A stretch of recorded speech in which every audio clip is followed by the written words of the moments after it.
Oh boy. Oh, hello.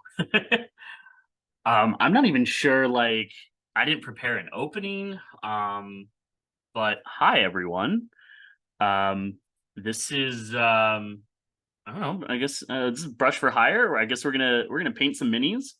I know almost every DCC game I've been in has they've done theater of the mind, but I like minis. I like putting stuff on the table. I want my players to see the really cool um, monsters that they're fighting and probably running from.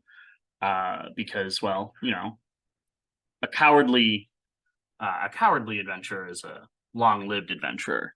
So today I'm actually prepping these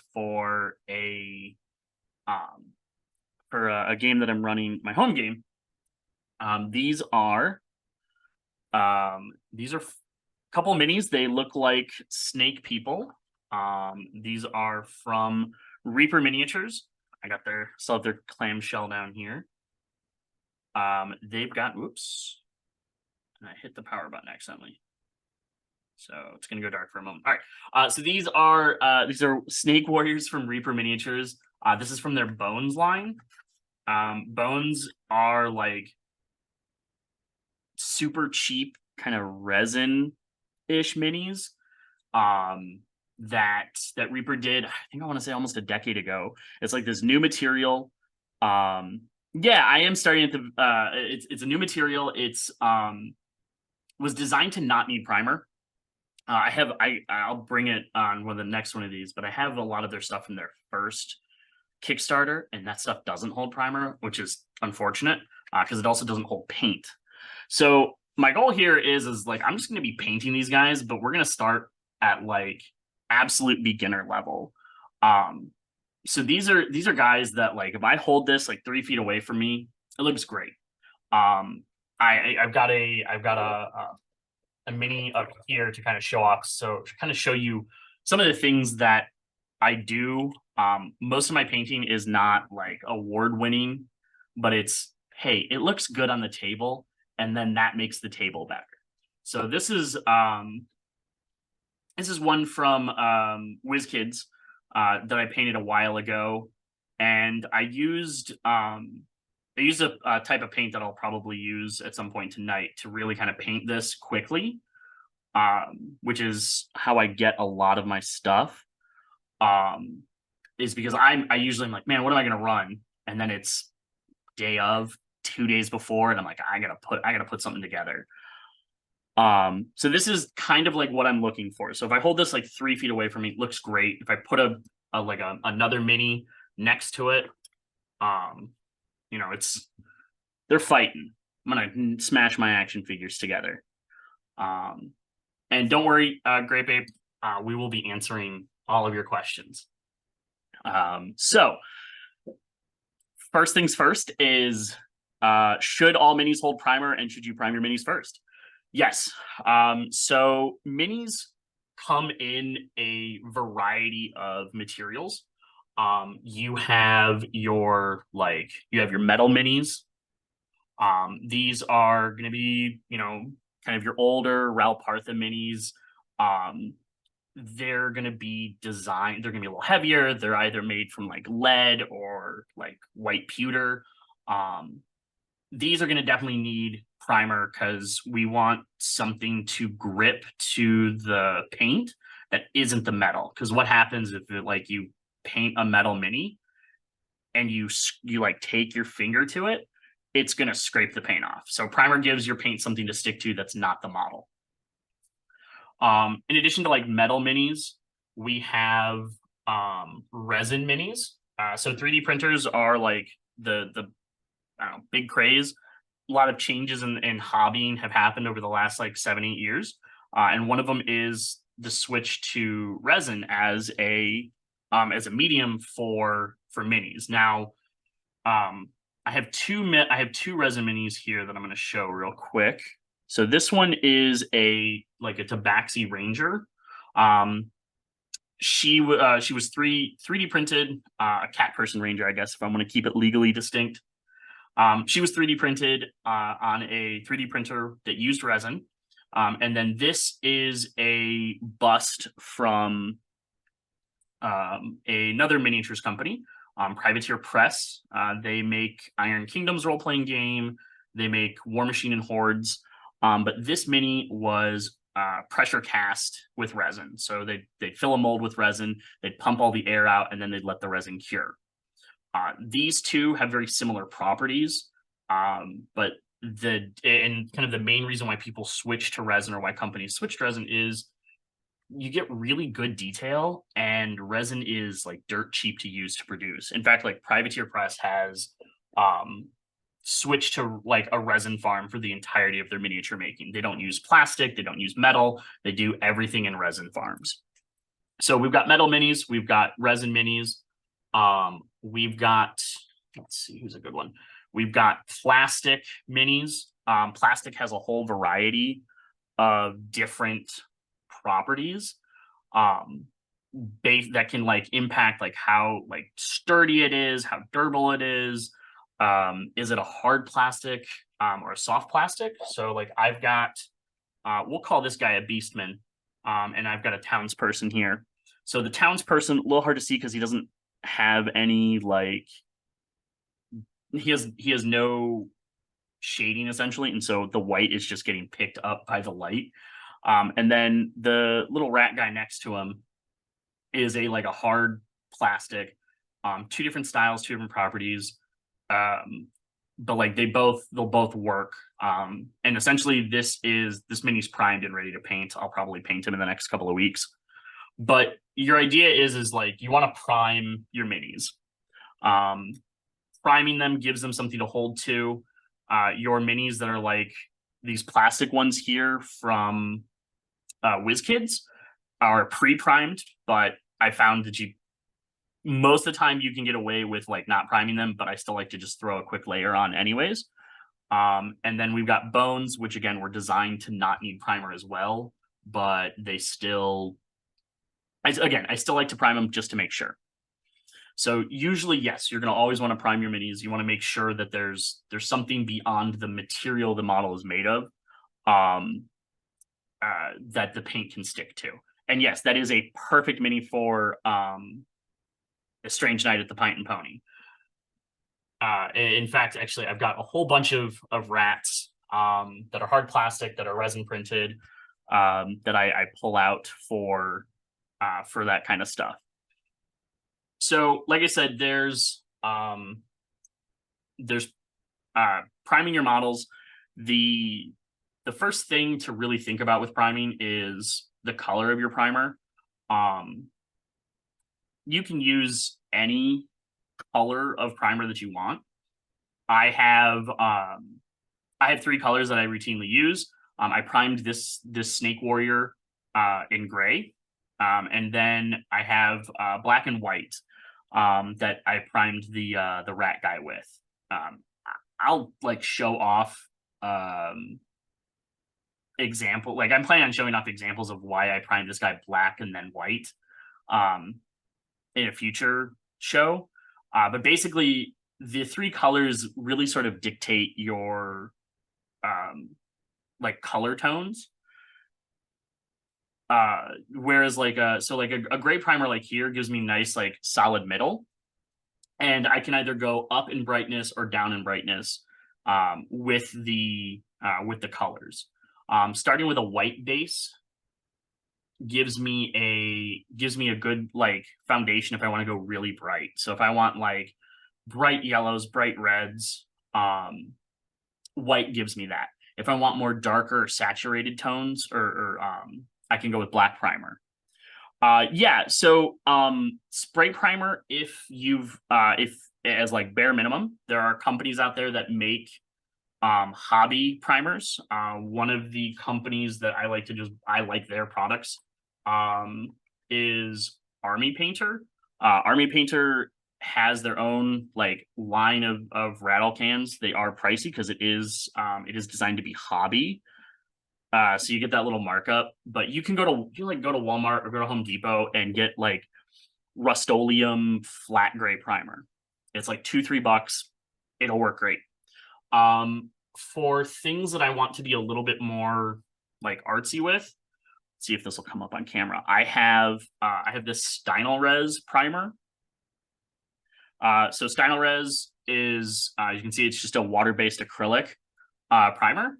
I have sprayed this on with an airbrush. I have painted this on with a brush. It works great regardless. You can get, like, I got a pack of black, gray, and white for I think like $20. Yeah, and Badger is really good for airbrush stuff. Vallejo is really good for like pretty much any hobby paint at your store is gonna do you well. It's really just like comes down to personal preference. Because of what's easily available for me at my like local hobby shop, I buy the Citadel spray cans. They're pricey, but it's like what I got available. And I can just go grab it when I'm gaming or when I'm like running games like RPG games at their shop. But any Citadel paint, Vallejo paint, Army Painter. My personal like favorite is Monument Hobbies Pro Acryl. Any of these hobby paints will do you good. You can get away with going to like your like your local Michaels or Hobby Lobby or wherever and getting like Crafter's acrylic. The pigmentation's not going to be as nice. And you're going to need to water it down a lot to get it to be as thin as like some of the hobby paints. But if you're painting on a budget, this will work fine.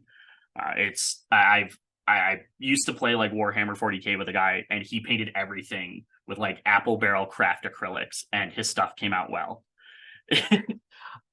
I'm with you.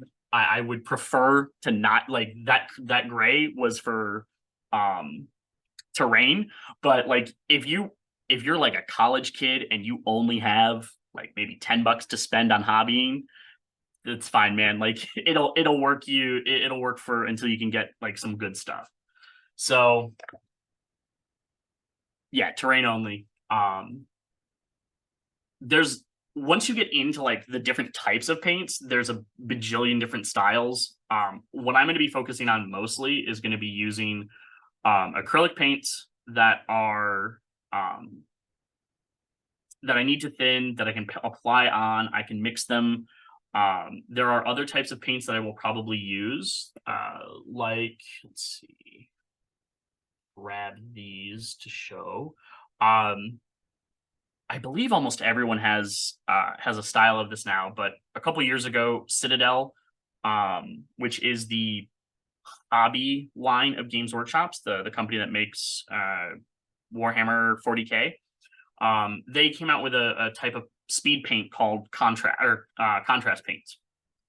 These paints are designed to like go over a white base, and they are designed to like go into the folds and the shadows and do everything that hours of painting and highlighting can get you. So these are designed to be very quick. Army Painter also has their own line called Speed Paints. I believe that like Vallejo also has one. I don't know because admittedly I kind of just only pick the speed paints up when I need a specific color. And much like with my primer selection, Citadel paints are just what's really easy for me to go and grab. All right. Oh, that's a long intro.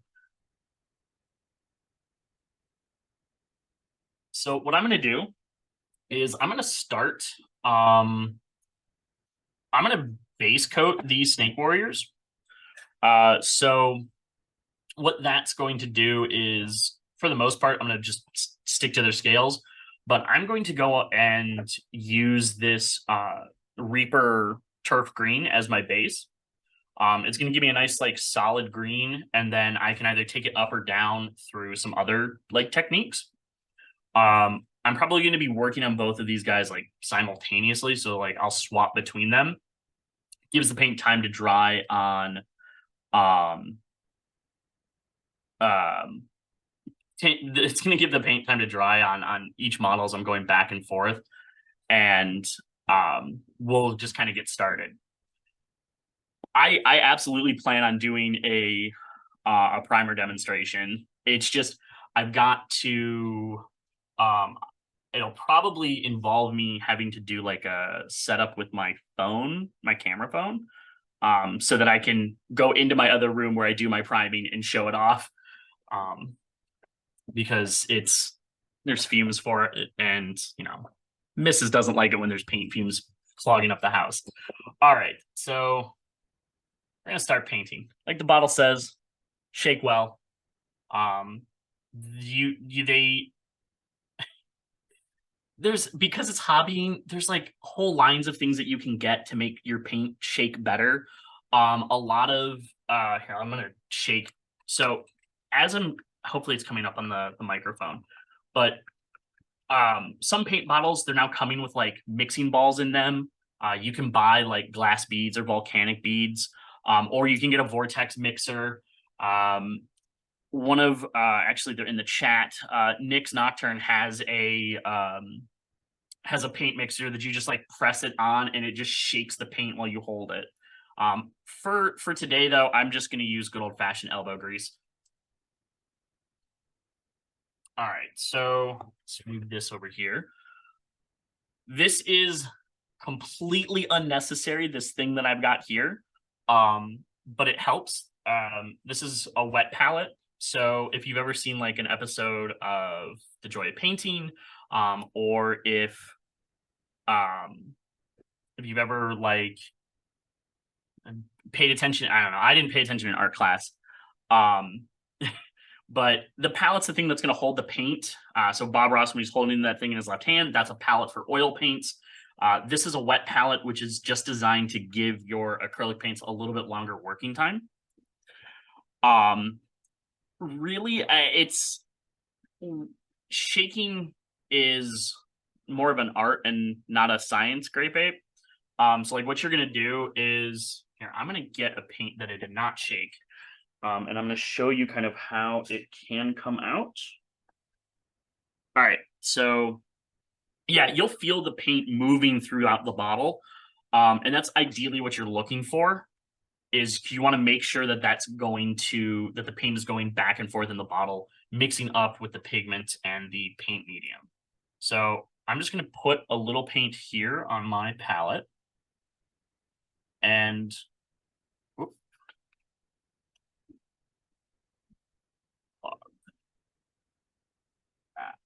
is my pokey bit. Guess I'm not going to use the screen because it is clogged in the cap and I don't know where my pokey bit is. Very technical term.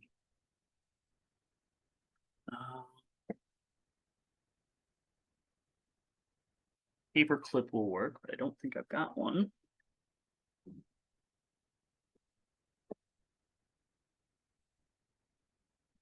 So I've got a sculpting tool that'll help a little bit. I'm really just trying to get the paint that's immediately out of the tip. And hopefully, all right, so we're not going to go with that one today. But here's a purple that I might use it, but I didn't shake this at all.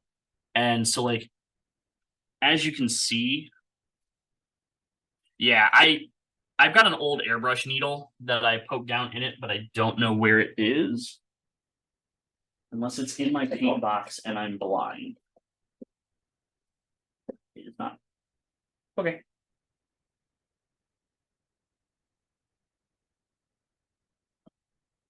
So great. All right. So as you can see here with this paint, this is a purple, but as you can see, the paint didn't come out because I didn't shake it to mix. I can mix this while it's on my palette, but ideally you want to shake it up before you put it on your palette. So I've got Pro Acryl from Monument Hobbies. They're dark green camo. So I'm going to switch that as my base coat since I don't know where my pokey tool is. All right, so I'm just going to go ahead and put a little bit onto my palette. And now, like I said earlier, the wet palette is designed to just extend the working life of my paint. But I also need to thin it because you don't want to just put globs of paint on because you're going to hide detail. It's going to take longer to dry. We want to make sure that like we're working with paint that is like thinned enough so that it pulls up onto the brush, but is not going to hide the detail. So it's really, let's see, where's my anti-glare? So let's see if this will work. Yes. So yeah, this is, and let me pull this up a little bit. So this is really just a sponge. You can use like a kitchen sponge and a piece of plastic. And then it's essentially just parchment paper. You get the sponge wet, let most of the water drain off, and then you put the like parchment paper down, and a little bit of water comes through and allows you to use this. So I don't know if this anti-glare tool is going to work, or if it's just going to blur everything. That's just blurring everything. All right. So really what I'm looking for is like a consistency of milk. So I want it to like pull, but I don't want it to spread. So this is about the consistency for my paint. So I'm just going to go ahead and move that off to the side. And I'm going to start painting this guy. So I'm just going to, like I said, this is a base coat. So this is going to be the first coat of paint that I put down. Oh no, it's beading, which means my primer didn't take. Uh-oh. That's no bueno. All right, so I'm gonna have to probably gonna have to reprime this guy, but that's all right. So I will do that later. I do have other ones that I can work on. So you asked, why did I choose gray to prime this guy? So the color primer that you pick can really help with like your tones. So if I want something really bright, I'll prime white. If I want something really kind of dark and muted, I'll prime black. I prime these guys gray because it kind of gives me the option of going up or down. Also, I've been painting a lot of white, and I prefer gray as my base coat for white, so I can get like a nice solid shadow layer and then build back up to white. So hopefully what'll happen here is I can paint this guy and it won't bead. All right. So it looks like this guy's fine at the moment. So all I'm doing is just kind of putting the paint on, and man, this one is also beading a bit. I'm gonna move it's down here. It's that way. Yeah, I've got like this guy, this rat dude who might end up being our target tonight. He's Zenithal primed, but I'm keeping with just I'm keeping with the bones. I've had this issue on material like resin models, hard plastic, and now bones. So it is almost certainly my primer, which probably means either my primer can is bad or it is I'm not shaking it up enough, or I'm not letting it kind of come back up to temperature if I am. All right, so I'm gonna just clean this up a little bit. No, this was no. I did shake. Oops, I did shake the dark camo green. I'm using, so for this model tonight, I'm using the Citadel Gray Seer primer. It's just sort of the primer that I have like on hand and available. No, it's okay. I mean, I talked a lot about unshaken paint, so it wouldn't, it doesn't, I wouldn't be surprised if someone thought I didn't shake this up. So we're just kind of putting paint in places. At the moment, again, I just want to build like a basic kind of foundation of the colors for the scales. So, and this is not as clear as I wanted it to be. It's probably because my white balance is off. All right.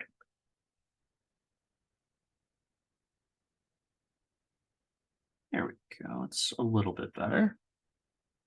Oops. Did not.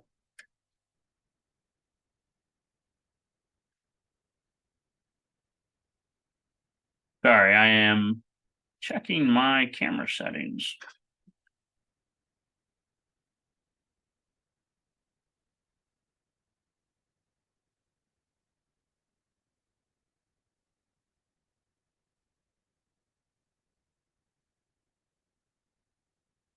Yeah, I mean, it's not the first time that I've had problems with this can. So, don't touch up my appearance. Maybe that'll work. All right. Okay. So, just again, just trying to get some base coating down, getting some paint on this guy. I can fill in the details later. And that's all I'm planning on doing is just get this guy in a spot where I can start working on the individual pieces. So like I can paint his shoulder pauldron, I can paint his um the front scales. I can try to do the eyes. Eyes are awful. Still not great with them.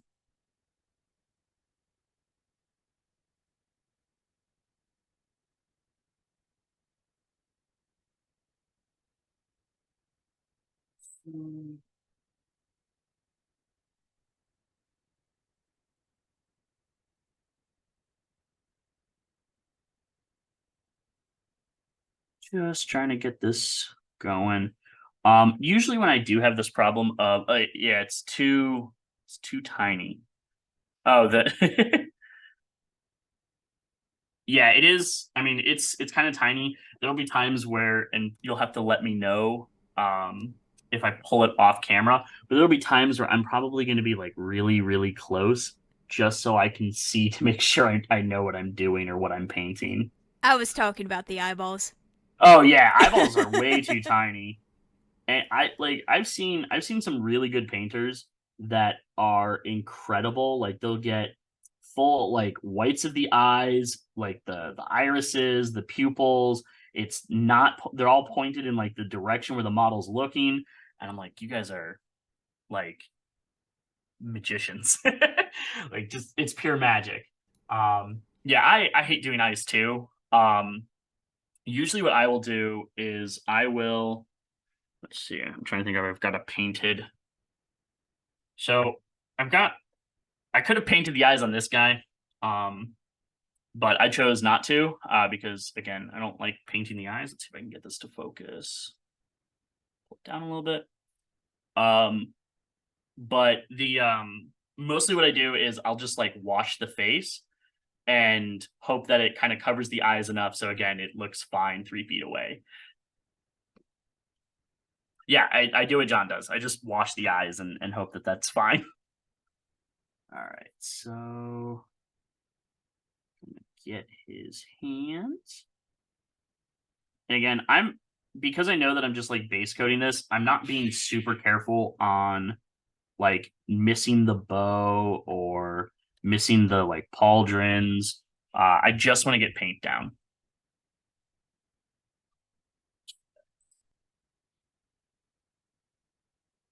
because once the paint's down, then I can start to like I know the areas I can work with.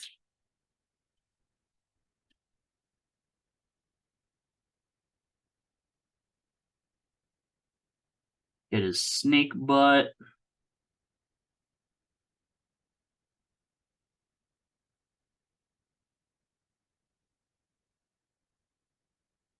This is gonna be where it's tough because I'm trying to get an underside.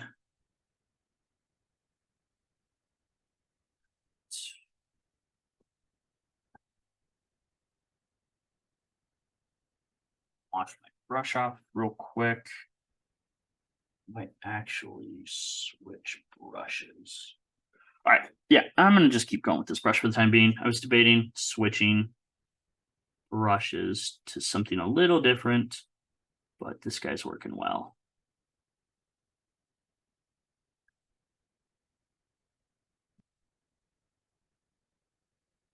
I'm by no means an incredible painter, but I do like painting minis.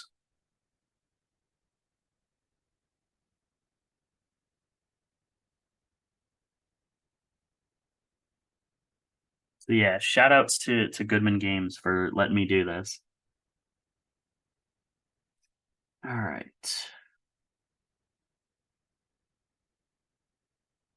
I do know at least if I can get a bit of paint in these spots where it's beading, once it dries, I will be able to go back and get essentially a second base coat in those spots and kind of fill in what the paint missed originally.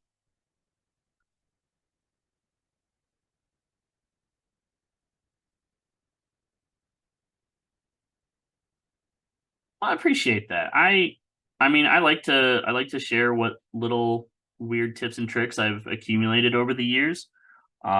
Because like I had kind of mentioned earlier, used to play like 40K, and I'd rather see like someone's best attempt at a painted army than like just gray plastic across the table for me. And that extended over into um like painting my minis for D&D. Um and admittedly, there's a lot of really nice like pre-paints for monsters and stuff, but sometimes you want to like a little bit of character love.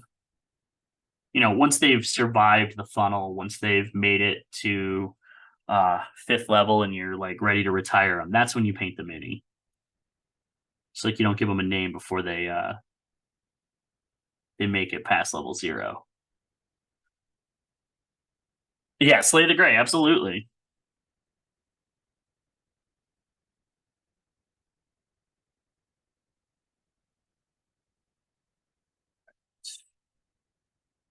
This is coming along nicely. This green is like darker than I wanted, but we can always um we can always like go back and we can add a couple other layers to make it lighter, and some tricks that we can do to like just add a little pop of extra color. Man, I didn't realize the whole like D&D crew was going to be out here tonight. You guys can't these are Reaper Naga. These are the Nagendra Warriors 2. Um I got them for like, I don't know, 3 4 bucks at a game shop. And two of the people that are in the chat, they might be fighting them this weekend. So, you know, who knows? All right. Um, again, kind of want to make sure that everything's got a little bit of paint on it. Yeah, spoilers. All right. I didn't really consider how I wanted to do the inside of their arms. The scales make sense because they're the outer parts, but the inside of the arms are like fleshy. I suppose, I think what I can do, I think I'm just going to uh I could use some Naga reference art. So I'm gonna just kind of, I think what I'm gonna do though is I'm gonna keep like it green, and I'll use darker green for the like the arm, and then I'll bring the scales up a little bit in color. And we'll just get some paint in these spots where I'm not getting any. Again, I'm just being real rough with this right now because what matters is getting the paint in areas that I want. Once you're like a lot more comfortable with painting, you can actually start to kind of like build your like shadows and highlights with um like with the spots that you know that are going to be shadowed. That's we mentioned John mentioned something earlier called Zen highlighting. It's a priming technique where you basically pre-build your shadows and highlights, and then if you're you can just kind of go in and sort of quickly get those areas painted, or make them darker or make them brighter depending upon what you want to do with them. So again, just getting these like outer scales. And no, I'm um let's see. I will not be scaring them with painting yellow yet. To be fair, I don't like painting yellow. There's like enough like speed paints and stuff out there that I don't really have to paint yellow very much. Um, but once I come up with a recipe that I like, I'll probably use it. Let's see. All right. Trying to cover every little scale of his skin. Yeah. So like again, I'm gonna probably pick something different for these. I'll probably pick like a flesh tone for the big scales on the front. But for like the stuff on the back and the tail, I want to make sure that I'm getting the green onto all of those scales. That way I don't have to worry about that way I don't have to worry about like missing stuff, or once I do the highlighting and everything, going back and going, oh man, there's like 3 scales I missed. All right. Yeah, orange also sucks. I'm painting was it the 212th Storm Clone Trooper unit from Star Wars at the moment for another game, and like it's yellows and oranges. It's like great. So okay, great babe. You picked up some speed paints. So you can use speed paints on a wet palette. Um, I prefer like because I'm lazy. Yeah, you don't like speed paints are paints. You can um treat them basically like you would any other acrylic paint. But I've got these little like sauce cups, and I just put what I want into the little sauce cup, and then I just start painting with it. So, let me bring this over here. So we got brush questions. All right, Nagas, you're gonna go over there. So when my like, well, that one's needs to be fixed. So my brushes, I pretty much use and abuse them. But um, they sit in this when I'm not using them. This is the top part of my wet palette. And so really what happens is like when I'm done painting, um I'll just like let them dry, and then I'll put them back in here for storage. When I'm painting, I will just paint like I'll use just a cup of water to clean the brush as I'm working with them. Um if I was using like oil painting, which I do have because I do want to paint a mini with oils. I would use probably like mineral spirits or uh, turpentine to clean those. But with acrylics, because they're water based, you can just clean them in water. And then I also, if I can find it, I have brush soap to clean them when I'm done. And I basically just like get the brush wet, put it in the soap, and then I run it on my hand to clean it off. I painted oils in college for an elective class, and it's always like it was the one time where blending and shading minis and painting actually clicked for me. So I've always just kind of wanted to sort of take a look at that. All right, so I've got the speed paint. Because I know I'm going to reprime this guy, I just want to show you like how the speed paint kind of works since I've got it. So great babe, you've got speed paints. I put it in a little cup, put it in like one of those silicon fidget, like almost bubble wrap poppers. Um, and you just take it and apply it to the spot. Wow, this is actually working out. It looks like it was just that back part that was beading. So this is like, I might just do this for the other guy. It's a nice bright green. So like that is kind of just how you would use, oh, I'm a little off camera. My bad, guys. Really just kind of use the speed paint this way. You just kind of put it where you want it. And what I'm trying to do now is pull the bubbles out because I kind of applied it in a rush. We don't want bubbles on the speed paints because they'll kind of dry like that. And so it'll cause like little bubbles to appear once they've kind of popped and dried. So I'm really just sort of smoothing the bubbles out. But like that took me what, less than 10 seconds? And I've got like the front of that guy at a mostly okay level. We'll see where it dries and how it looks after that's done. But actually, that being said, I might be able to brute force my way with the green on the back.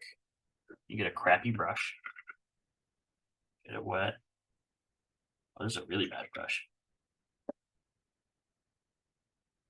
Yeah, the bubbles were because I was painting too fast.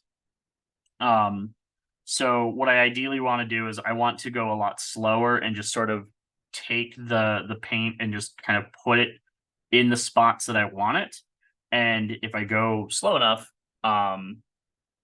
it'll clear out the bubbles if I've got any, or if I do it right the first time, there won't be any bubbles. All right, so let's see if I can brute force this beading on the back. So I grabbed a really crappy brush. I got this for like $1 at my local hobby shop, and I'm just trying to apply paint very roughly, so that it will. This is not science, but I'm hoping to kind of counteract the beading that appears. So I'm trying to basically apply paint faster than it can bead, which actually is working out really well. I should have done this with the first guy too, getting the better base coating. Yeah, you can. I just use whatever brush I am like working on the model with, for speed paints, acrylics, and washes and metallics. But yeah, like you generally don't want metallics to be washed in the same paint water that your normal paints are in, because there is always the possibility that the brush will pick up the metallic pigments when you clean the brush off from a different color. So usually what I'll try to do is I'll try to do metallics last, because again, I'm just trying to get these guys painted and on the table. So I try to skip steps wherever I can. This is actually working out much better than I thought it was going to do.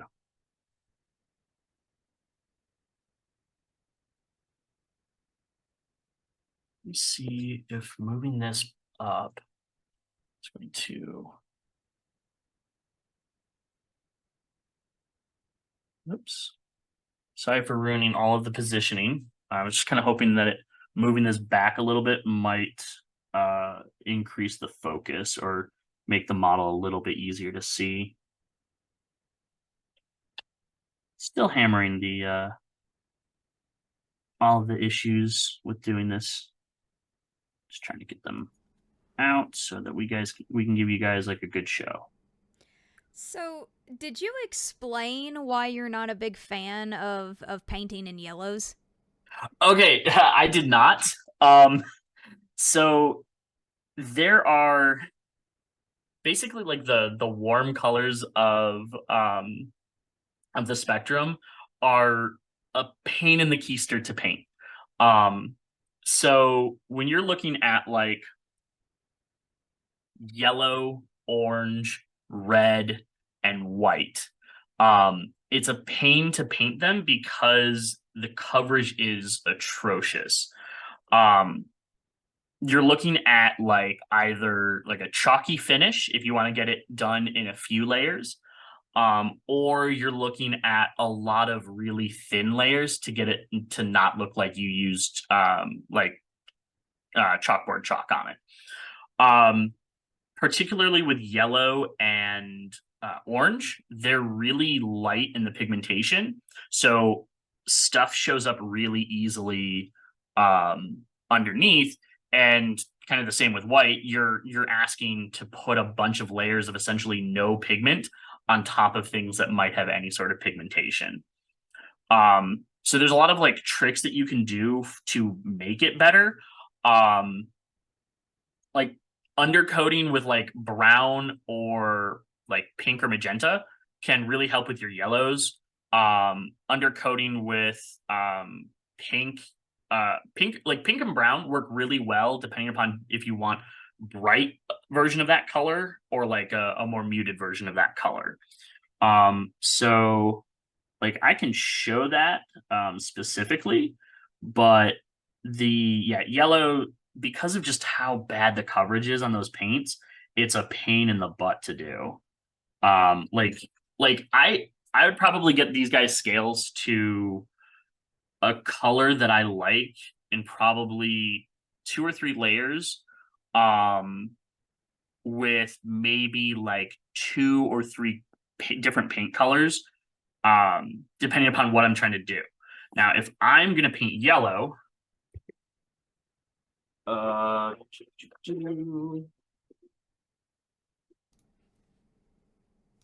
looking. Let's see if I can find it. Where's burnt? There we go. So, like, if I'm trying to paint yellow, I'm looking at like 3 paints to just get a good like base. So actually, let me move these down. So, like, if I wanted to get like a nice solid yellow, I'm looking at those 3 colors probably just to get a base, and then maybe hit it with like a brighter yellow at the very tippy tops, just to kind of make it more yellow. And I'm like light umber, I can probably do in 1, maybe 2 coats, depending upon how thin I made it. But yellow ochre, golden brown, and golden yellow are probably looking at like 3 coats. So it's like it's doable. It's just a pain. Yeah, I'm like we're talking like let's say one layer for the light umber, 2 for the yellow ochre, probably 3 for the golden brown, and then if I wanted more than just a highlight, I'm probably talking 3 layers of the golden yellow. And that's so let's see, 3, 6, 8, like 9 to 10 layers for a single color.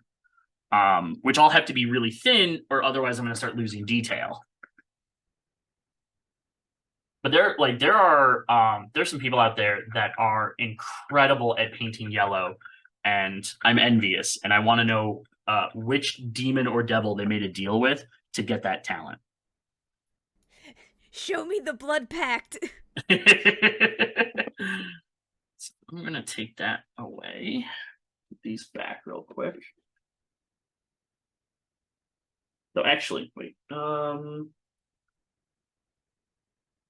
I think I said I was gonna do like a fleshy tone, so I think I actually want that light umber back. So I'm with Nick's Nocturne on this. Yellow scares me, and they legitimately never use it. Yeah, I'm terrified. Just that description alone, I don't think I'm ever gonna use yellow. It is. Thankfully, there are like there are speed paints that you can use to really help with that. The like the contrast, Imperial Fist, and Gryphone. Oh, nope, that's not Gryphone. Oh yeah, no, that's the one I want. The Iandan Yellow. These 2 work pretty well. For here, let me bring them into focus.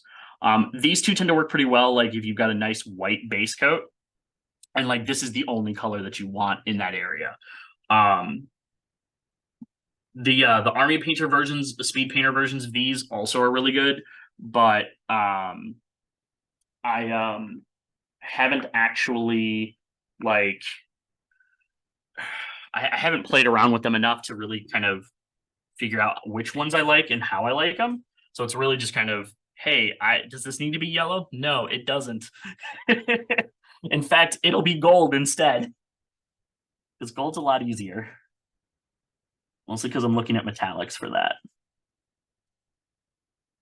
All right, so just trying to, again, get paint on this guy to catch him up to his friend. The really bad brush seems to be doing a pretty good job. Ooh, okay, that's interesting. There's a line on him. Oh, okay. Yeah. It's a little like mold line. So one of the cool things about like the Reaper Bones models is besides the need for like not needing primer, despite the fact that I did prime these guys, um, they also are like you don't have to assemble them. They're designed to be in the packaging as a single piece, and you just pop them out and start painting. Which is actually I've got another one over here.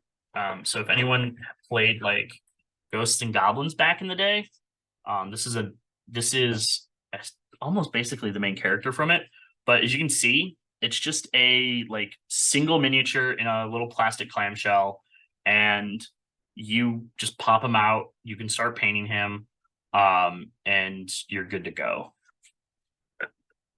Which is always like, always kind of like the thing to worry about is like, okay, do I have to do assembly, and how easily is it going to paint after the assembly? I don't do it often, but some models almost require like sub-assembly where you build part of them and then paint those parts and then assemble it like the rest of the way.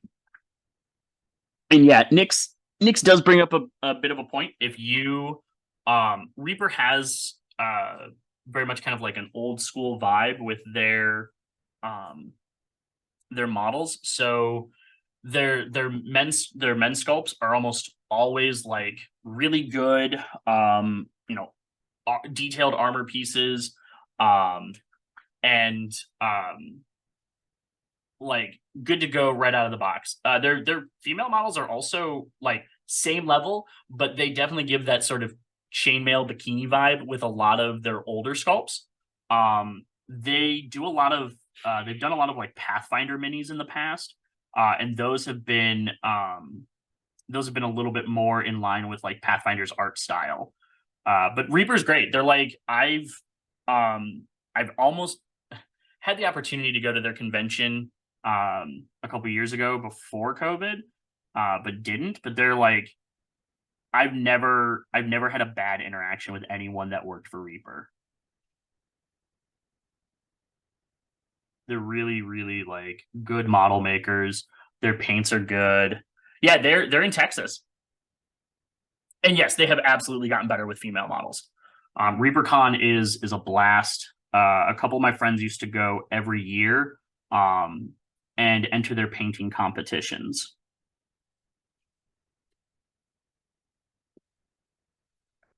Let's get a little bit more paint in there. Yeah, I think they might actually they might be like almost down the road from you, Grape Ape. Actually.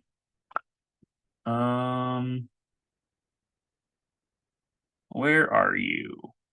Well, that doesn't work because that says Canada. Huh, they don't have it on there. But yeah, yeah, ReaperCon is awesome. It's got like I don't know, Gary Con vibe for mini painting. Yeah, it's in Denton. Hey, 3 hours in Texas is like nothing. You're not even halfway across the state after that.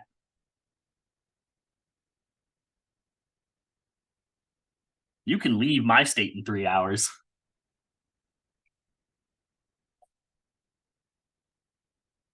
All right, so he's almost to the point where he's done being base coated. And I guess I sort of overdid some of these spots because of the beading. So my my chest part, I'm gonna ruin that job I did with the speed paints, but that's okay. Again, I'm just trying to build out the basics of it, and then I can go from there. So I'm probably going to do the same thing on his buddy with the chest.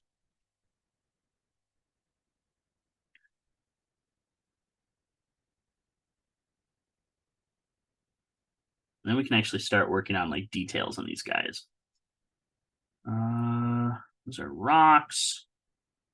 Rocks will probably try to get those before I do any major detailing on the tail here. Yeah, it's that dark camo green is like it's real nice. And obviously like if I wanted to, um I could probably try to replicate like a king snake or a coral snake pattern. Um but that that's a lot more than I am ready for on a Monday night. That's a Saturday afternoon paint job. All right, so he's pretty good. Whoop, missed a spot.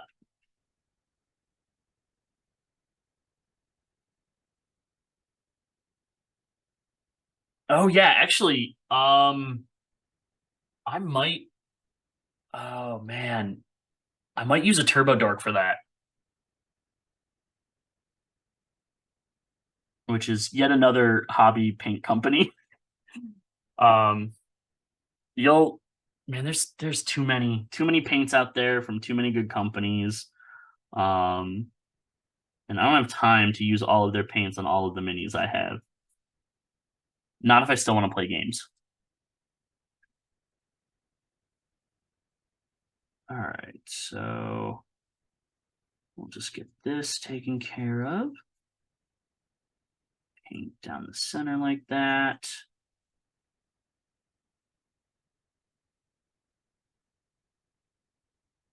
Again, we're just trying to get that base coat done.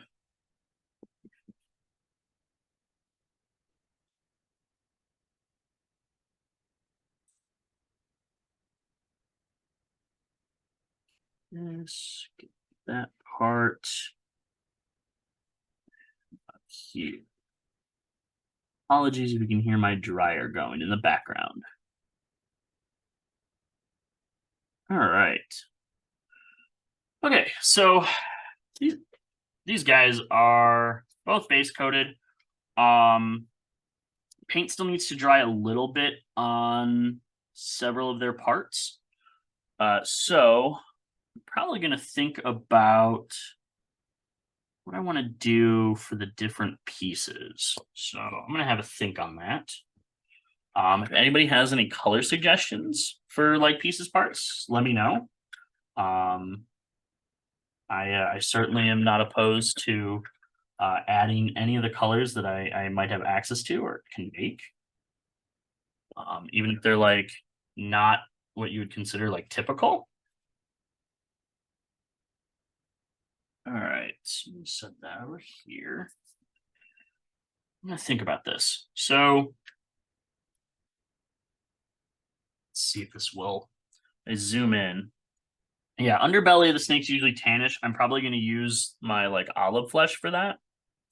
Um, so kind of work that up from like a brown into the olive flesh. Might mix that even with like a little bit of yellow. All right, so let's see if this bringing it closer. All right, so let's. A little hard to see, but he's got a pauldron up here. He's got some armor pieces, and he's got the halberd in his hands. Obviously, there's some leather pieces that are holding the armor in place, and you can kind of see like a strap on his chest. Really hard. Hopefully that'll come through. Yeah, it kind of comes through. So what I'm thinking is I'm going to do rounds for the leather. So I'm going to just kind of pull those colors out at the moment. So we'll do like a warm brown. And let's see, what do I want to do for the wood? I've got a mahogany. So you're thinking yellow, yellow leather. Thanks, Grape. um, so I've got this warm brown for the leather. That's what I'm thinking for that. Though with like a red brown, let's see, what do I have that could do that? This is where I wish I still had a lot of my old Games Workshop paints. Let's see.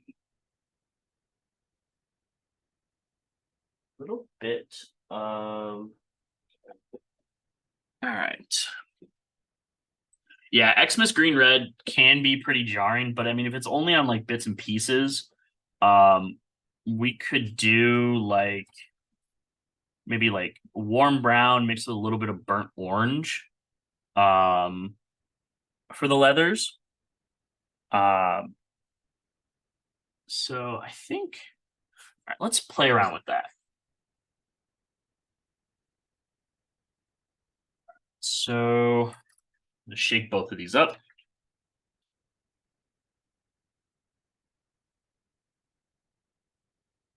Let's go ahead and let's do. Got our warm brown. Go ahead and just scrape that there. Yeah, I like. I love the Pro Acryl line. I almost never like feel the need to thin them in most cases. They mix so well. Their pigmentation is like really nice. Like my one complaint is everything kind of gets like this matte finish that I don't always want. Um, but like there's varnishes that I could use to kind of get rid of that. All right, so let's do some color mixing. All right, so if I just mix the burnt orange into the warm brown, I get like this. Oh, that's going to be a little harder to see. So let's adjust this. Bring it down a little bit. Okay, so it gets a little bit more reddish. I could probably add a little bit of red to it. Let's see if I darken that a little bit. No, I think. All right, so I think what I'm going to do is I'm going to use the warm brown as like my leather base, and then use that mixed color as like the mid-tone, and maybe I'll put some of that burnt orange with a highlight. All right, and I did just notice a splotch on him where the paint went on, but it beaded, so it didn't really stick. So I'm gonna fix him real quick. And then he'll get to go back and dry, and I'll work on his friend again. Just so you know, you're painting off screen. Oh yeah, I just realized that as I was setting him back. So his side here wasn't painted. So I just hit it with the green again real quick just to make sure because it was beading. All right. So bring this over here. Clean off this brush.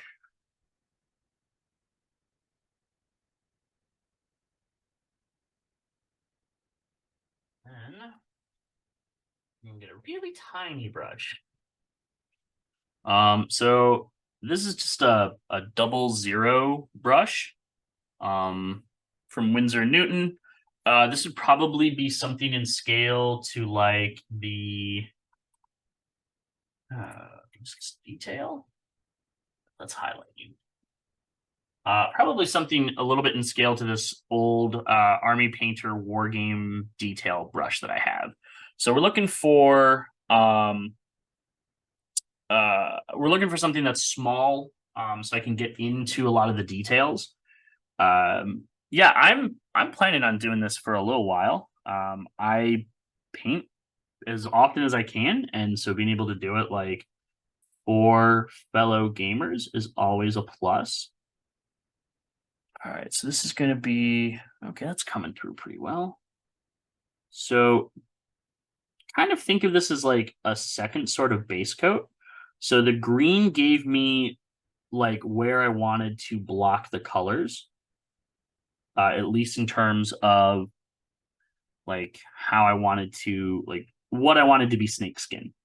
But now I'm gonna just kind of go through and kind of block out the leather. And I'm gonna hit this gold or this pauldron because I'll probably paint that a metallic. And painting this as a metallic, your undercoat will really help kind of define what how like the end product is gonna like look. So for gold, I tend to undercoat it with brown. For silver, I tend to undercoat it with black, but you can use pretty much any color and it will have some effect on your metallics.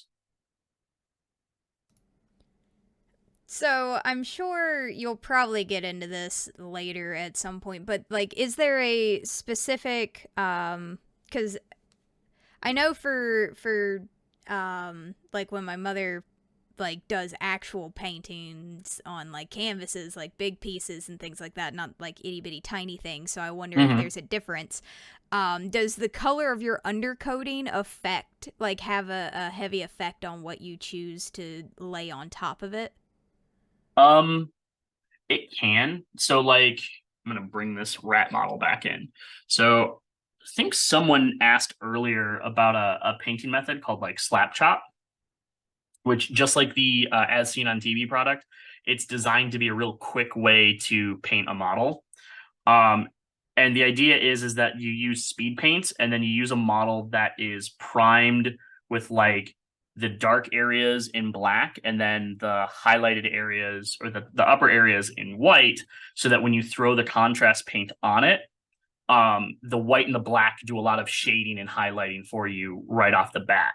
So you're like the undercolor that you pick or what you put over that color will definitely have an impact, especially if you are glazing the model, which is really just it's a fancy technique for lots of thin, near transparent layers.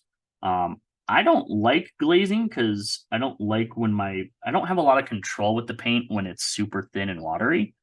And I'm noticing that my green isn't quite dry here, so it's fading, it's bleeding back onto my brush. But that's okay. We should be all right.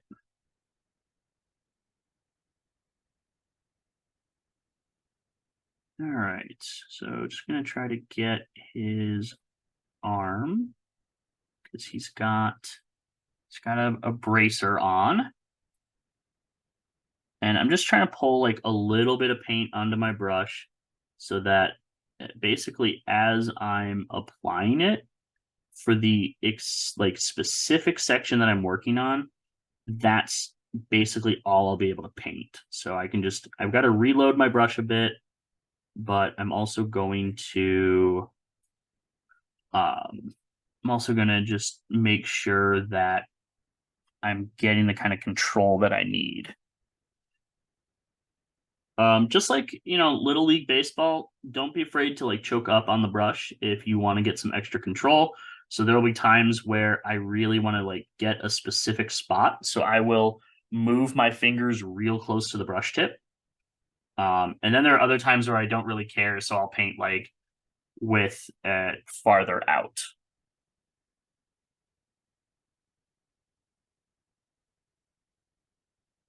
Again, this is probably going to end up being like gold.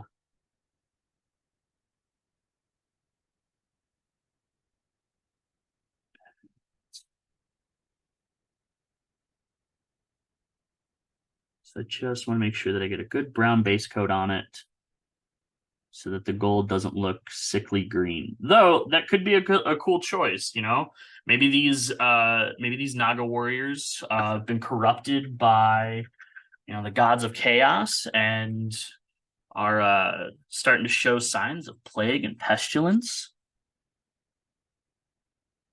You get a lot of really like nice environmental storytelling out of the types of minis that you paint.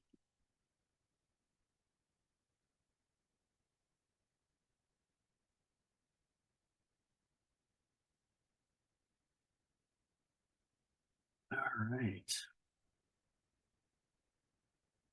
So yeah, just picking out the leather on my warrior just so I can get an idea of where his stuff is. Admittedly, part of the reason why I'm having to kind of go back over with the brown is because of the beading that I got from the primer. Normally because I wanted to make sure that I was getting the model covered with the base coat, I was being a little bit messier than I normally would have with the base coating. But it doesn't matter because we can always go back and we can clean this up. And even if you mess it up, you can always just tear it down and reprime it. There's a lot of tutorials out there on cleaning or removing paint from minis. You do have to be kind of careful with that though, because if you put the wrong mini material into or the wrong mini into material, like I think I've seen people use like oven cleaner or engine cleaner, depending upon the mini, and they're like, "Hey, I pulled out my mini and I've lost all the detail and it's goopy," because they picked a cleaning material that was too powerful and also melted the mini a bit. So,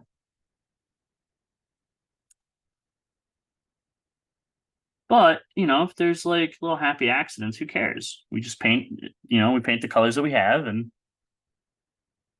we don't have to worry about that. So let's turn off. Whoop. Sorry, trying to again just get my camera settings right.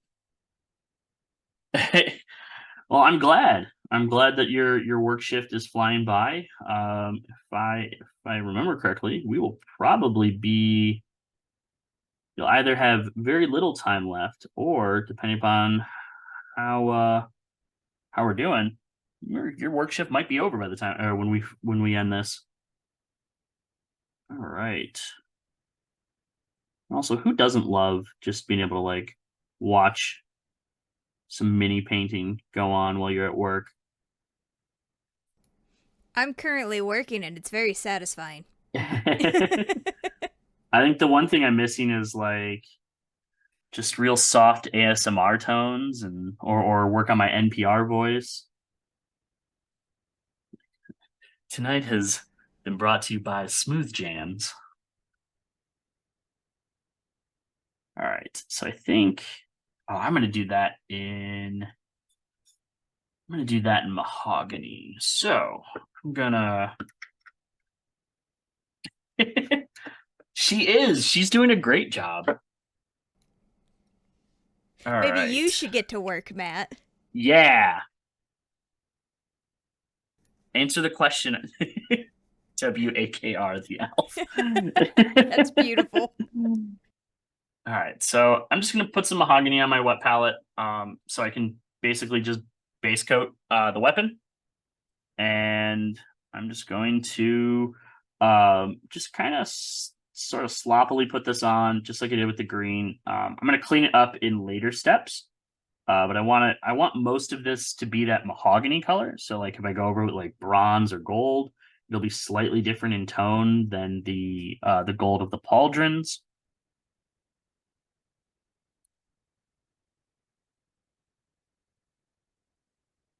That is a good question. Do you ever get a regular day off? There's like Twitch Uh, streams every day. so, my work schedule is made by me. Okay. So, I did, because I have D&D nights on Tuesdays, Thursdays, the other one that starts with a T. So every Thursday, except for now with Grimtooth, because Thursdays was the only day we could get together to do that show. Hmm. But every Thursday and Saturday, I take off because otherwise I will work myself to death without realizing it. Nobody wants that. No. Then you won't have any streams. Yeah. I'll have to go back to building Gunpla for like one guy in France. Just one guy. That was like, so when I first got started on like Twitch, I was building like Gundam models, and that was basically like I had one person come in and pretty consistent, but it was like just one guy in I think it was France, which is weird because I was streaming at night, so he must have worked like third shift or the overnight shift and was just like, yeah, sure, I like building Gundam models and I'll watch this person in the United States build them. That's amazing. When I was streaming, granted I did video games, but when I was streaming more regularly, I had a low amount of people watching, but I remember I always had one guy who watched every stream and he was in Russia. And I'm just like, how? What what time is it for you? What is your job that you're like that this is meeting up? I'm always astounded when like people on Twitch are not in like the similar time zones to the streamer. Oh yeah. It's so bizarre to me, especially like if it like you said in the evening and it's like either way early in the morning or like whatever in other countries. I'm just like, what are you doing up? Why aren't you sleeping? Oh, you're one of those people that doesn't sleep. Okay, no, that makes sense. Yeah, no, yeah, I get you. I felt that, buddy. So looks like it just the primer just didn't take on the backside because the backside of this blade is also beading. You can see it along like the weapon edge. So we're gonna get out the bigger brush again, and we're just gonna slurp it on. I think that's the scientific term. Sounds scientific enough for me. Yeah. All right. So, oops. Get the inside there. All right. Just then we gotta get the top. Nick says Schlorp has a long storied history of scientific use. Oh yeah, of course. It first showed up in academic journals in um 1853, if I remember correctly. It was the academic journal of onomatopoeists, and it was quoted in several seminal texts when I was in college.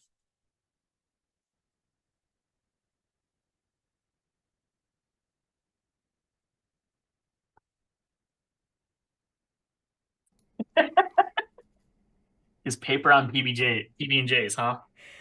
That's beautiful. Just a Howard Q. Schlorp, the man it's named after. Mm-hmm. So, oops.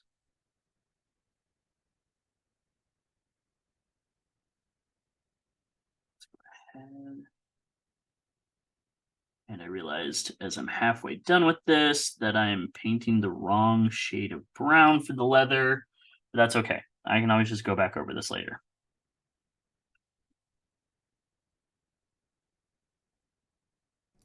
Apparently, Howard Q. Schlorp is the distant cousin of Vincent H. Pogo, the inventor of the pogo stick. Oh, okay. Is that on Vincent's maternal side? So I could have sworn that Vincent Pogo the first, his father, didn't have any siblings. But I don't know. I mean, I could be wrong. Oh, okay, it is on the maternal side. Okay, that makes sense. That tracks.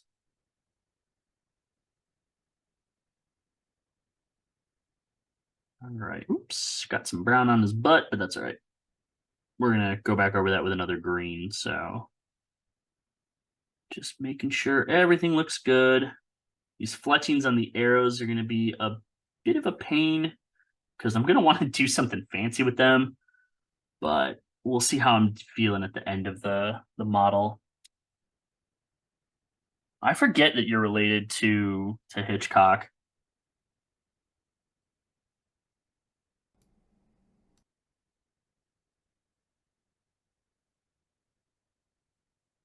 You should hit up that estate and try to get some of that bird's money.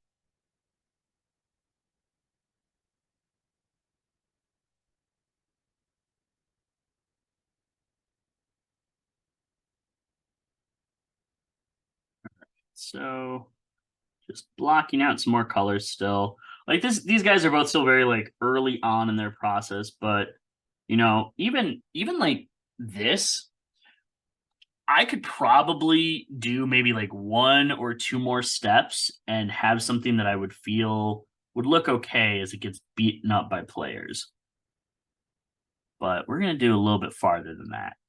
One of these nights we'll do a Grape Ape speed paint night, and I'll get a model done in 30 minutes or less, or it's free, like the dominoes.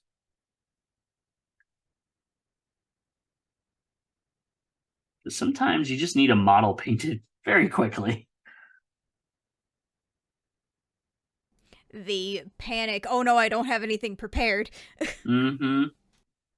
Yeah, my father-in-law runs a couple of D&D games, and by virtue of being married to his daughter, um, I get a seat at the table.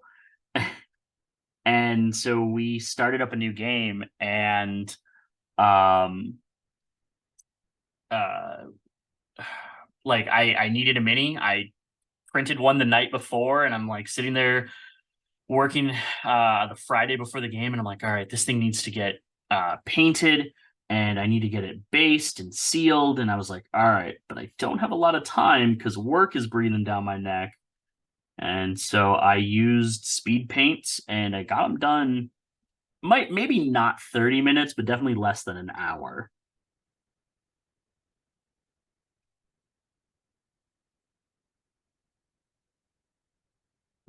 So, oop, now I gotta start picking out the leather on this guy.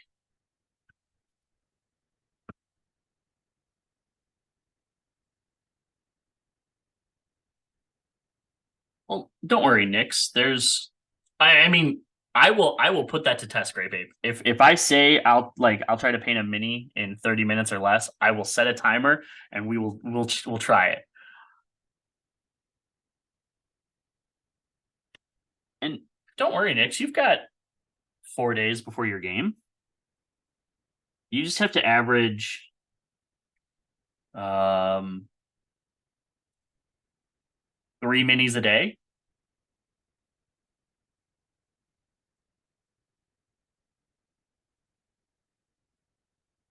What do you need? Oh, do you still missing the minis for the rest of that?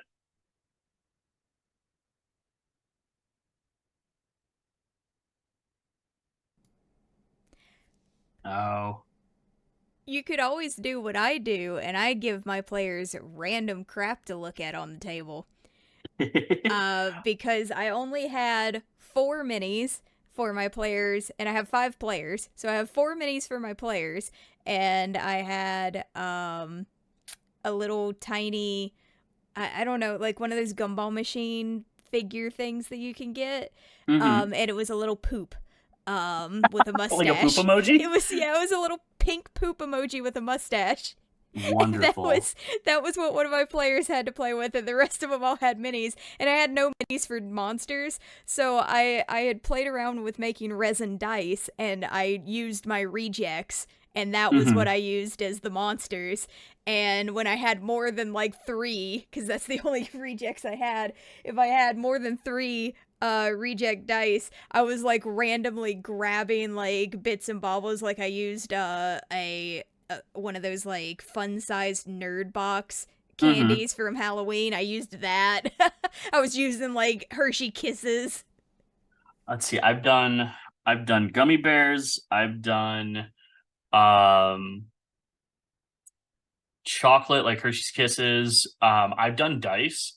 Um, like I just, have a big bag of dice and I'll pull out like, if I have six monsters, I'll pull out 6d6 and just number them 1 to 6. So that way my players can be like, all right, I'm going to beat up on bandit number 3. And I'm like, cool. All right. And that gives me at least like some identifying markers. Um, there's also like if you've got access to a printer, you can just print out like monster images. But yeah, the I think Halloween candy around this time is going to be like the best way to go. But if I couldn't convince people to paint minis for their D&D games, then why am I doing this show? True. So no, painting or using candy is a bad idea. But buy more minis. Buy more minis. Consume. Yeah. Consume. Consume product. Get hype for next product. I say as if I wasn't like incredibly excited and waiting for February for the Purple Planet reprint. Oh, I know. Kind of wild how I came to DCC. Like I've only been playing it for about a year, almost 2 years. Um, and I had an opportunity probably in like 2014 or 2015 to play it at a game store up by my parents. And the guy was like it was the store owner who he's like, yeah, we've got a game that plays like every Friday night. It's Dungeon Crawl Classics. Like you start off with like this meat grinder for character creation, and I'm like, man, I don't know if that sounds fun. I don't know if I want to do that. And now I'm here like playing funnels and running them, and I'm like, oh yeah, don't worry. Who cares if 3 of your guys die as long as one makes it out? Yep. I love it. It's The funnel experience for me is everything I could ask for and more because I hate character creation. I want my characters to come out like bloody and bruised and that's why they're who they are. I I just picked up a zine this past weekend for Old School Essentials. That was a funnel, and they like it in like the first page. Um they just plug Dungeon Crawl Classics. They're like, this is a funnel in the spirit of Dungeon Crawl Classics, and I was like, oh, okay. So I'm probably going to be running that online in the server that Grape Ape runs. So that should be fun. But also because he sent me an email saying I'm like 4 games away from 13 road crew games, and now I'm like, well, I gotta hit 13. I can't not this close to the end of the year. So this is all your fault, Grape Ape. I'm sure Told me he's how. proud of it. Oh yeah, absolutely. It's just finding the time.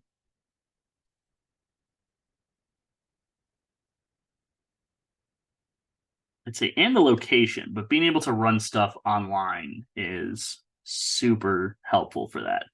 All right. So I've got my Browns picked out.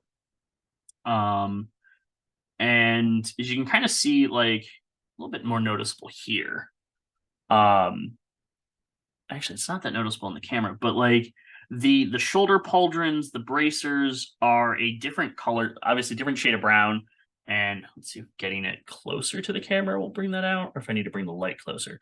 But like even just right now, I'm already, because of the just the 2 different browns, you can already see that there's some kind of character developing on this mini. And same goes with his buddy. So I'm gonna move on to the next part, which will probably be those front scales. Yeah, Nick's loves character creation. They were my father my one of my father-in-law's games is wrapping up, and we're prepping for campaign 2, as we've called it, and um already have like a character idea, um and it's ready to go. We've got minis picked out, and obviously we're just very excited to play because it's role playing games. Whether it's the big one from the coast, whether it's DCC, which is my like personal favorite to play and run at the moment. Um, just any chance I can get to play role playing games. Oops, I'm off camera. There we go. But Nyx, I told them about X Crawl last weekend, and I don't think I've ever seen them more hyped for uh for a game that they didn't already play. There is just something wild about 1980s post-apocalyptic game show that just appeals to everyone.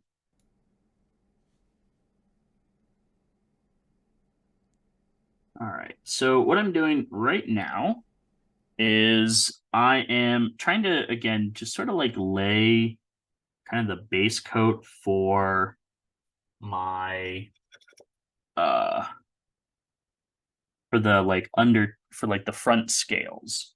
So I've got a light umber, and it's not as thin as I want it. So I've gone back and I'm thinned it out with a little bit more water, and I'm just gonna try to like pull the color onto the scales, and just kind of get it into the spots that I want. And I know like so what I could do is I could have put like a darker brown on there or up by like each of the ridges of the scales.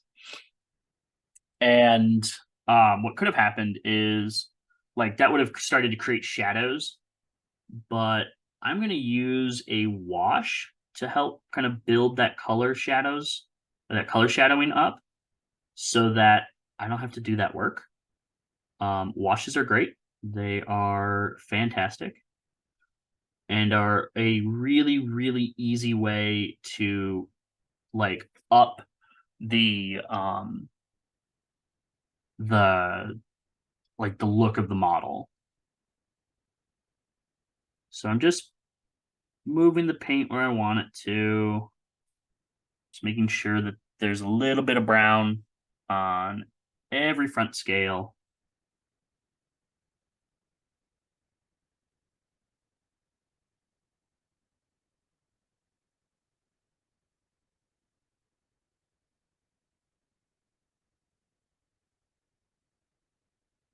Going to get to a point where I'm just going to have to kind of make a decision about can I paint this or not?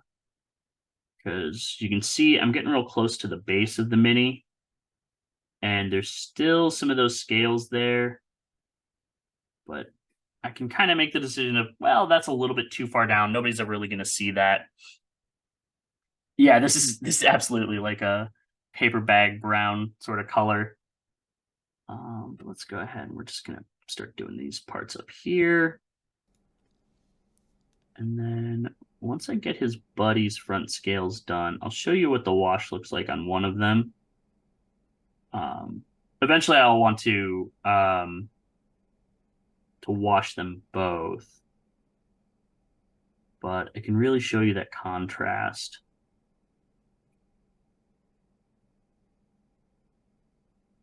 Snabs.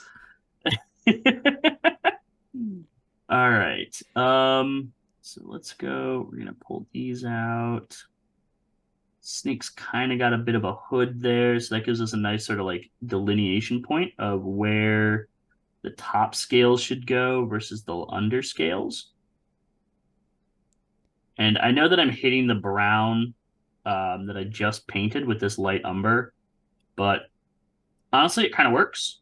And if I really don't like it, I can always go back and put another layer of that warm brown on it. So we're gonna get his chinny chin chin. got the face. Just the chinny chin chin. It's just giving chin scritches to the snake man. Absolutely. Hiss, hiss, hiss, hiss, hiss. All right. Whoop. Ow. Brush down. And no. almost the rest of my paint box down because I just backed my chair into it. All right, clean that off real quick. Brush is fine. No big deal. All right. So, I'm gonna really make use of the model holder here, which are not necessary by any stretch of the imagination, but I love them. All right. So, out of pure curiosity, have you ever done something monochromatic? I don't think so.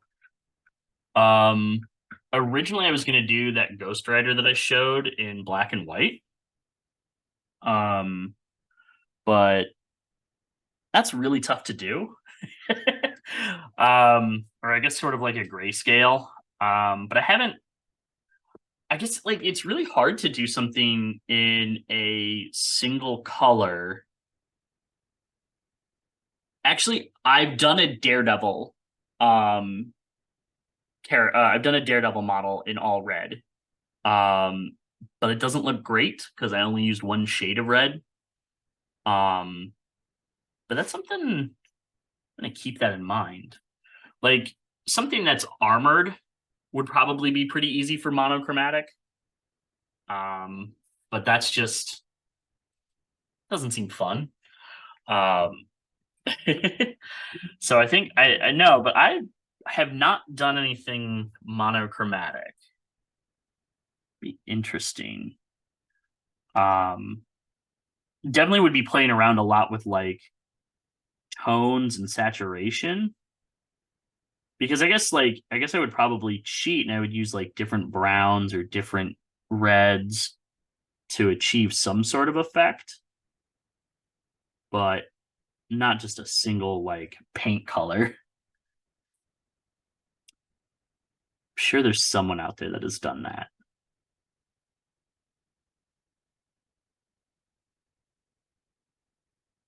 And snakes do deserve scritches.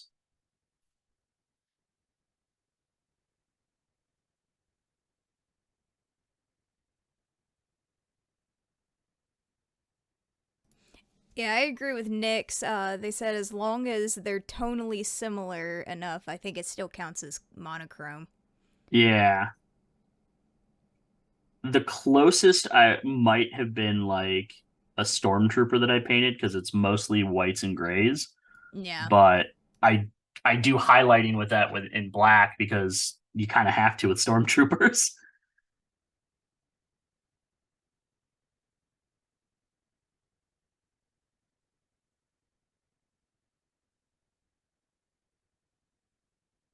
All right.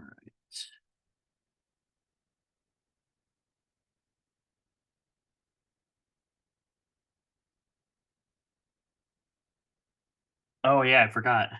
Forgot I painted your paladin for you.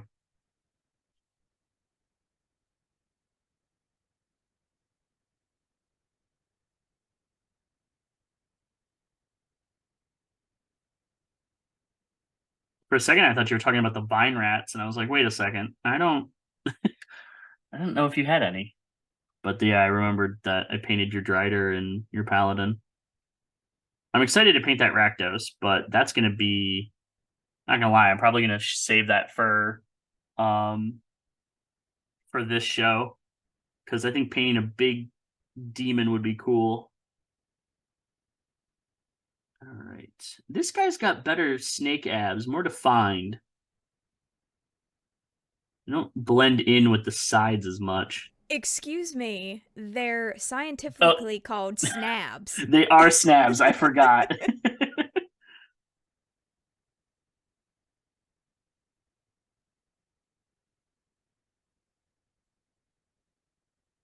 All right.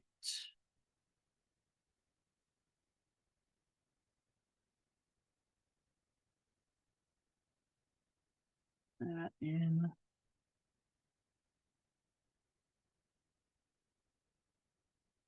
Oh yeah, that's true. You know what? I think you're right. His arms, the guy on the left here, the bow, the archer, looks his arms look a little bit more defined. You're right. I think he is hitting those curls to just attract to detract the other snakes at the gym. Whereas this guy is he's about the core. You know, if snake people, I would assume snake people at least have a workout program. For how muscular they always seem, heck yeah, they do. It could just be that if they're cold blooded, it just it takes a lot of like giant mice that I have to eat to look this good. All right. Gonna get this a little bit more. All right. So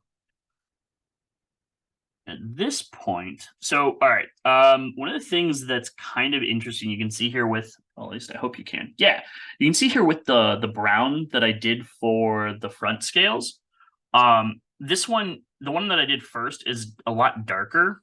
So the paint is gonna dry in a lot of instances like darker than what you think it will when you put it on.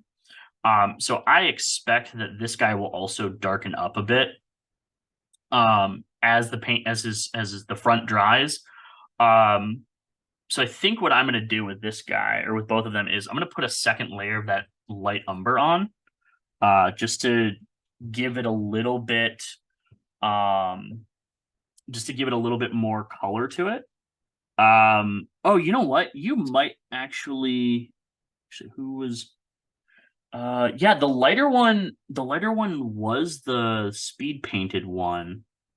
Um that might be it because there's like less gray underneath. At this point though, yeah, that wash is completely gone. Because I covered it with the dark camo green and I covered it with the light umber. So what I'm doing this point is I know I said I'm going over with like a second layer, but I'm also going to be a lot more careful. So I want to keep some of the recessed spots darker. So I'm not going to go all the way up to the scale at the next level up, but I'm just going to put a second layer kind of at the edge so that it'll start to kind of build its own color like highlighting, so that if I make the scales darker through a wash, I will have some like pre-shading essentially already done. And then I can kind of just very, very carefully put a little bit of paint on each of these layers. Move back down to this side and put another one here.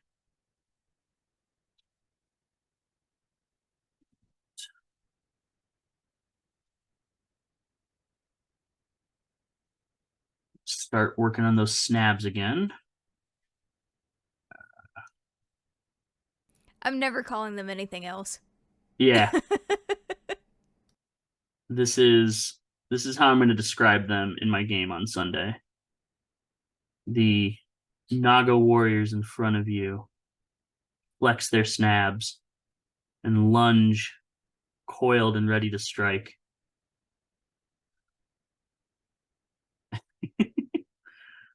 All right, so I'm just going to kind of pick the harder parts out here with just a little bit. I'm actually going to take the brush in like the opposite direction of the scales. So I'm going to start at the bottom and kind of work my way up to just kind of catch that lip. So that I get a little bit more color there in terms of like the coverage that I want, but it's not like another thick layer of paint. All right. Actually, you almost can't even tell that So you can tell that there's definitely a second layer now. On this one, and I'm going to do the same on this one, but you can't really tell that there's that highlighting I was talking about. And that's okay. Again, I'm putting like dark colors on top of dark colors. And so as they dry, it's going to fade in a little bit more. If I wanted to, and what I'm probably going to do is I'll use, like I said, I'll probably use this olive flesh to really sort of highlight that. And that'll give me a good basis for the color that I really want to achieve with these front scales.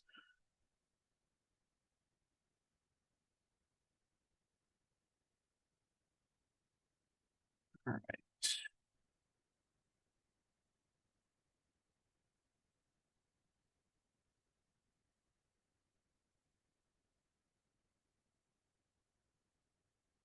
Yeah, this guy's snabs are better.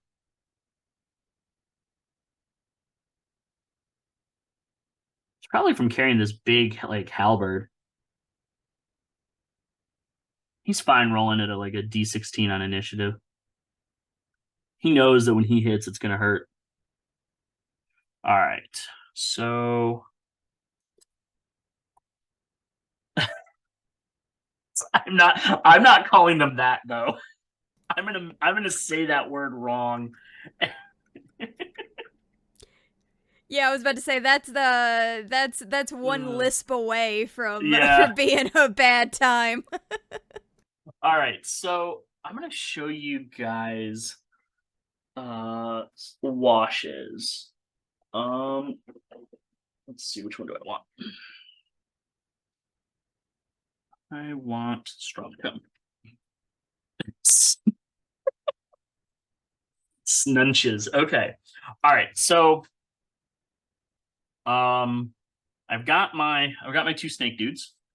What I'm going to do now is I'm going to use a wash. I'm actually going to probably put the wash over all of them, or like the whole model. But first, I'm going to show you on this guy, as these are off screen. I'm going to show you what the washes can do to these front scales. So washes, especially like if you buy army painter ones, they're going to function a lot like the speed paints. They are very similar in kind of their texture and feel and how they work on the brush. So I'm just going to put one into this little sauce cup. I'm not going to dilute this with any water or anything. And I'm going to take kind of a bigger brush. So I'm going to go back to this this number 4 brush that I was using earlier for the base coat. And I'm just going to apply it to my brush. Now, washes, basically, I think every company at this point makes washes. Army Painter makes, in my opinion, some of the best washes for darker, for like browns and dirt. They use basically a recipe from Games Workshop. Probably, let's see, when did that happen? Probably 7 years ago, maybe 8. Games Workshop reformulated their washes. They used to have a wash called Devlin Mud. And when they changed it and they changed the name, they also changed the formulation, and it wasn't in a lot of people's mind as good. But Army Painter apparently got the recipe and made it into their strong tone, which is what I'm using now. So basically, since that has happened, I use the Army Painter strong tone whenever I want like a nice dark dirty wash. And as you can see, you can already kind of see it starting to work on the front scales, but all I'm doing is just kind of putting this into the recesses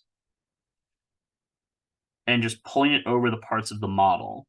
And what it's going to do is it's going to fill in the recesses. It's going to shade the entire model. And this is just called washing. So I'm just washing the model. And I'm just going to, I'm being kind of rough with this, partially so I can show off the effect, but also because I know that I'm still going to go back and clean up a lot of these colors when I do highlighting and the next couple of steps. So I'm going to go ahead and just keep doing this, and then we can compare the two of them once this guy is basically done. And again, this isn't taking me very long. I'm just being pretty rough and quick on the model. Because again, it's not about perfection here. It's just about getting him painted and on the table. And we can always spend more time on more important pieces. Which is not to say that these two gym rats here aren't important to my game.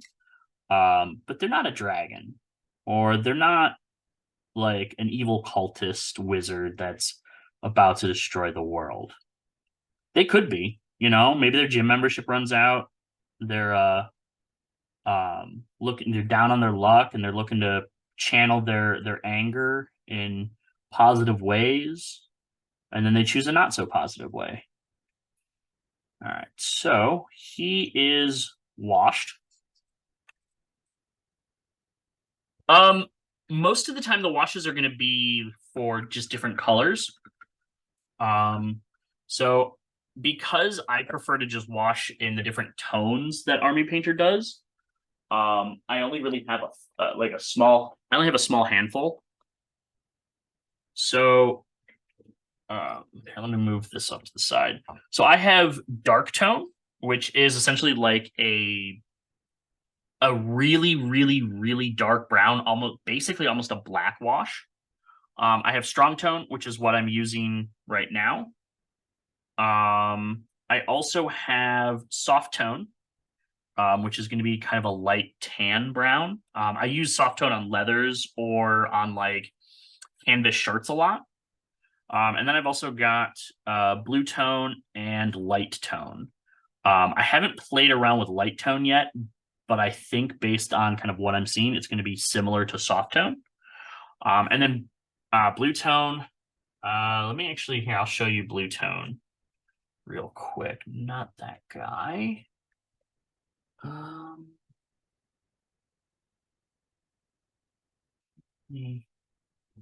of show. So what happens when you just have a bunch of models all over your desk? Actually, wait, are you primed? You're not primed, never mind.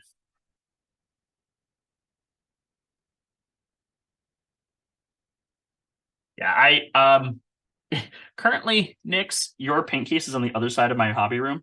So I don't really wanna I'll probably do it later, but not tonight. So this is just a blue wash. Again, it's really just designed to get into the recesses and shade what we're looking at.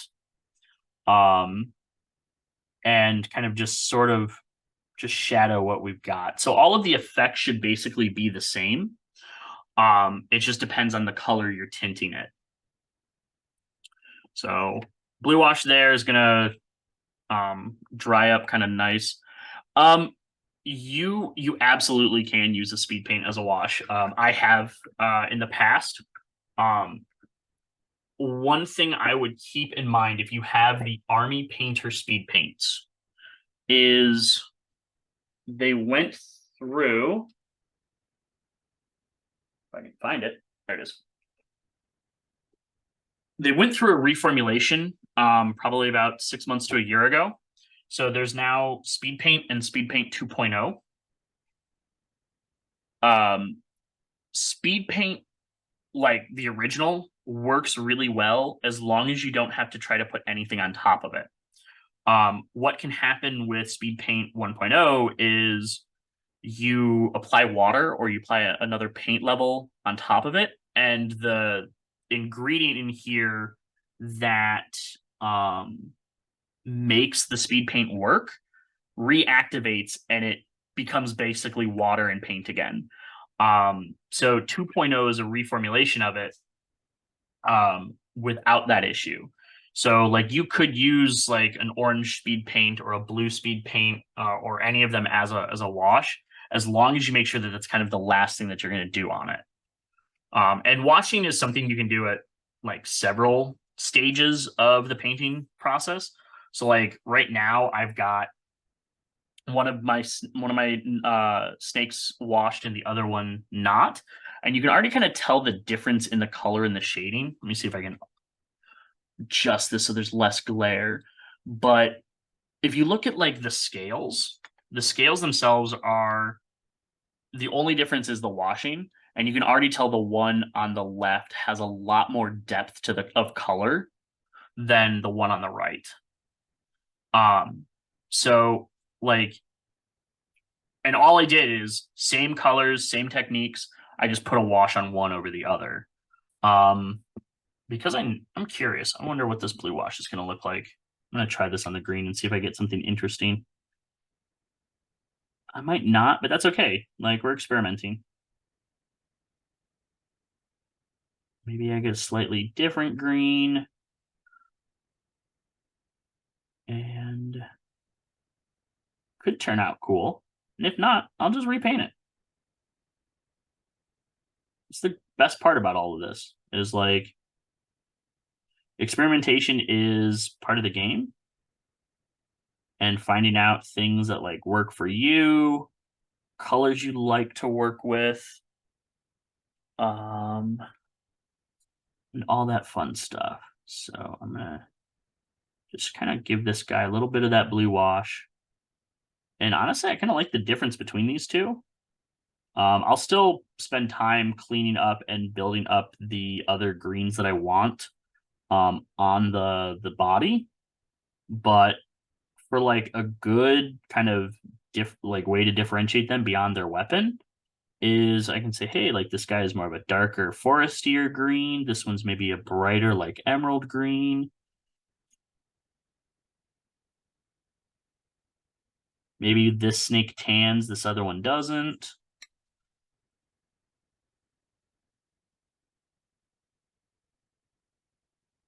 Oops, just noticed he's got a little bit of a leather piece on his head that oh, nope, that's a mold line. Never mind. But yeah, we can go ahead and just paint that guy. And again, I'm just being kind of rough with the wash because I know it's going to dry in kind of the way that I want it to. It is going to dry a little bit darker and obviously more matte. So I'm going to be kind of careful over here on the scales because I don't want them, the front scales, because I don't want them blue. But just going to bring this guy up, avoid the snabs. And then just kind of easy peasy. So we've got two very different scaled snakes. And really the only difference is just the wash that I use. Now, obviously, the front is looking very different because of the wash. And that's okay. I'm gonna wash this guy. Actually, we'll do that right now. Clean my brush real quick, and we'll put that strong tone wash on him. And honestly, that's probably a good stopping point. That'll give me a chance for them to dry and to kind of move on with some of the other colors next time. So just kind of getting these in there. As you can tell, I'm not like I am washing the leather as I go over it because that's going to that's also gonna like benefit from the wash. And we'll just go ahead, kind of just move that. And since I've still got some on the brush, I might as well wash the other pieces that I can while I still have some on the brush. So get that there. And those there.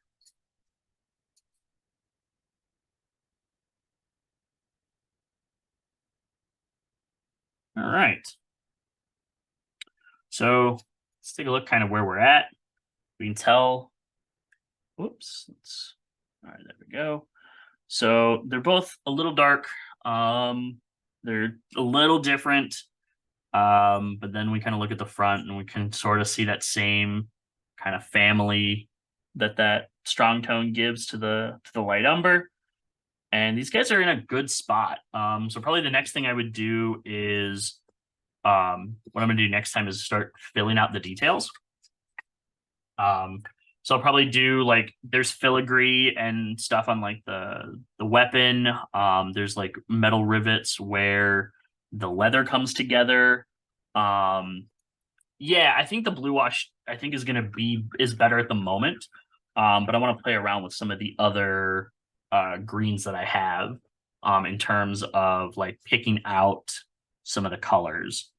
Um, but yeah, I kind of agree with you too. It does. It looks almost jade like, and I think it's going to be a better result at kind of the end. So, but that's all right. So I think these guys are ready I'm gonna let them dry. And I think that's where I'm gonna end, if that's all right. Cool, cool. So thank you all for like hanging out. This was cool. A lot of really good questions. And next week. Possibly, Uh, I've got to yeah. double check on something.